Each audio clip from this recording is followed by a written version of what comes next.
Hey everyone, today I'm taking you to one of Paris' most iconic landmarks, the Pantheon. Not only does it offer a breathtaking 360-degree view of Paris, but it's also a fascinating blend of stunning architecture, rich history, art, religion, and even science. Here, you'll get to discover some of the greatest minds in history. Let's explore. The Pantheon sits right in the heart of Latin Garnier, in 5th district of Paris. It was originally built as a church, which is why it's shaped like a cross. Right next to the City Hall of 5th district and the Paris Law Faculty, the Pantheon's facade is designed in a neoclassical style. Its facade and peristyle, modeled after Greek temple, are decorated with Corinthian columns and detailed sculptures. Lots of tourists. It's better to book tickets in advance and arrive early. Entering into Pantheon. First, I'm climbing up to see Paris from the top, then explore the Nave, and finish with the Crypt. Let's go! You can get rooftop views of Paris from places like Galerie Lafayette, the Arc de Triomphe, and Sacré-Cœur. But honestly, I think the Pantheon offers the best view. You can spot most of the city's landmarks from up here.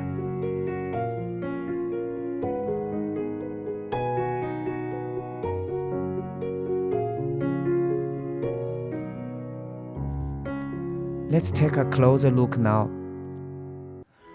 Right next to Eiffel Tower, you'll spot the Golden Dome of Les Invalides, home to the Military Museum and the tomb of Napoleon Bonaparte.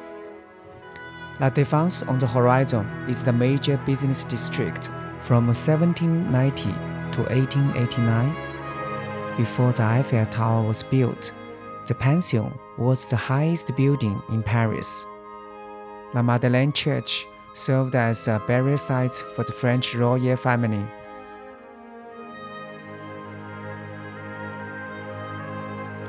You can find my video introducing Opera Garnier in the link.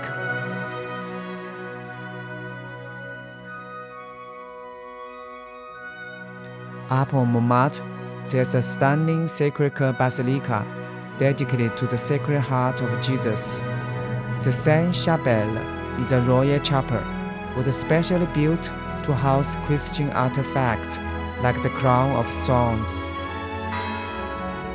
At the time of my visit, the restoration of Notre Dame was nearly finished after 5 years. Now it's open. After exploring the Pantheon, you can stop by Saint-Étienne-du-Mont Church. It's right next door. And you can find the shrine of Saint Geneviève, patron saint of Paris. The Church of the Valley of Grace was built by Anne of Austria, the Queen of France, to celebrate the birth of her son, Louis XIV.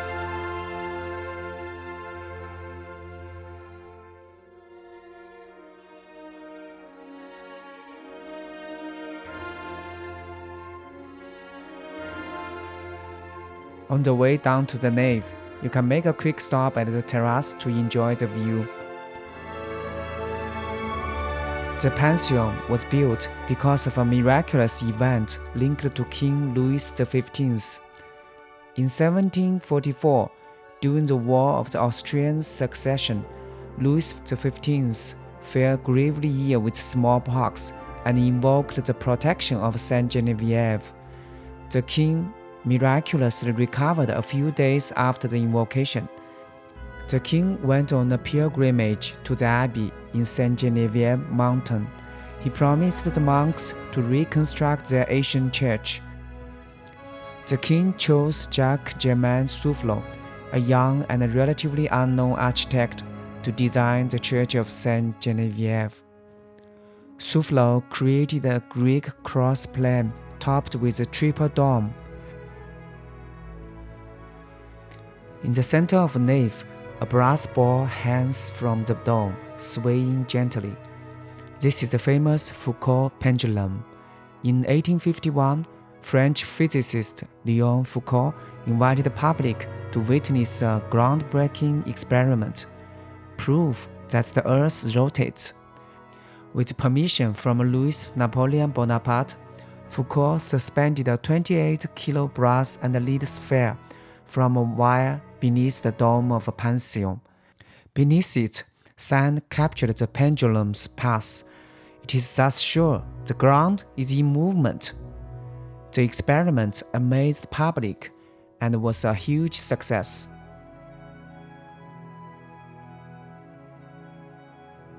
Natural light filtered through the high windows, illuminating the ornate ceiling and beautiful frescoes that celebrate key elements in French history. Even though the King Louis XV wanted to construct a church as a tribute to Saint Genevieve in gratitude, but it was not so simple. The state coffers were empty. How to finance such a huge project? So a royal lottery was organized to fund the massive project. In 1764, nearly 20 years after the idea was proposed, the king laid the first stone. Architect Jean Rondelet, who took over after Soufflot's death, created a detailed model to prove the project's feasibility. This model wasn't just a scale replica. It was used to raise funds, drawing crowds eager to see it. It showcased everything from the crypt to the lantern, and despite later modifications, it remains crucial to understanding the Pantheon's complex design, including the triple dome.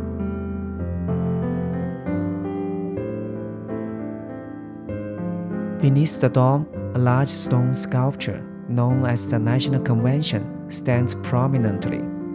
François-Léon Cigar spent nearly 4 years on the piece. At the center, Marianne, symbol of the Republic, sits above the motto, "Live free or die."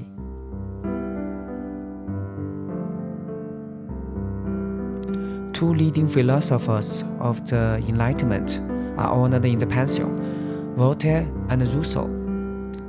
Voltaire is famous for his advocacy of freedom of speech, religious tolerance, and justice. Rousseau, on the other hand, is known for his work on the social contract, his influence on the American and French revolutions. The Pantheon has shifted between serving as a church and a mausoleum throughout its history. It wasn't until Victor Hugo's funeral in 1885, during the Third Republic, that it was permanently established as a national monument honoring distinguished individuals. Today, it is the French president decides who enters the Pantheon. For quite a long time, women were notably absent from the Pantheon. It wasn't until 1995 that Marie Curie became the first woman to enter the Pantheon. Since then, 4 more women have been inducted, with Josephine Baker being the most recent.